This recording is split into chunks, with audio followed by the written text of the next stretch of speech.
Hello guys, আসসালামু আলাইকুম। তো আই হোপ আপনারা সবাই অনেক বেশি ভালো আছেন। তো আপনারা যারা ফলো এআই দিয়ে কাজ করতে চাচ্ছেন, তাদের অ্যাকাউন্ট লগ ইন প্রবলেম হচ্ছে, তাদের জন্য এই ভিডিওটা কীভাবে সমাধান করবেন, আপনারা সম্পূর্ণ ভিডিও যদি দেখেন তাহলে কিন্তু আশা করি বিষয়টা আপনারা বুঝতে পারবেন। তো ফলো এআইতে আপনারা সর্বপ্রথম চলে আসবেন, আসার পর এখানে ক্রিয়েট উইথ ফলোতে ক্লিক করবেন। এখান থেকে তো একটা অ্যাকাউন্ট করতে হবে, সেজন্য এখানে ক্লিক করবেন। ঠিক আছে, এখানে ক্লিক করার পর আপনারা এখান থেকে একটা জিমেল সিলেক্ট করতে হবে। সেই জিমেলটা আমি এখান থেকে সিলেক্ট করতেছি সিম্পলি।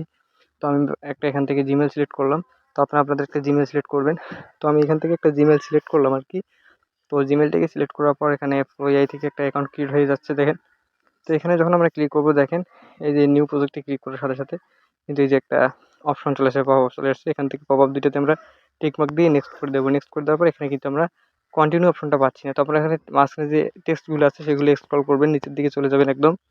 তো দেখেন আমি নিচের দিকে চলে যাচ্ছি। তো সেমভাবে নিচের দিকে গেলে আপনারা কিন্তু কন্টিনিউ বাটনটা পেয়ে যাবেন। ঠিক আছে, তারপর কন্টিনিউতে ক্লিক করলে আপনারা কিন্তু অ্যাকাউন্টটা ক্রিয়েট করতে পারবেন। এবং এখানে দেখতে পাচ্ছেন ক্রিয়েট নিউ প্রজেক্ট, এখানে ক্লিক করতে পারবেন। এখান থেকে আপনারা ভিডিও মেক করতে পারবেন। অলরেডি দেখতে পাচ্ছেন আমাদের ফোনের স্ক্রিনে কিন্তু সেটা চলে আসছে। এখান থেকে দেখতে পাচ্ছেন আমাদের ভিডিও এডিটিং এর অপশনটা চলে আসছে। তো যদি ভিডিওটি তোমাদের কোনো কাজে লাগে তাহলে একটি লাইক করে দাও, এবং চ্যানেল নতুন হলে চ্যানেলটি সাবস্ক্রাইব করে দাও।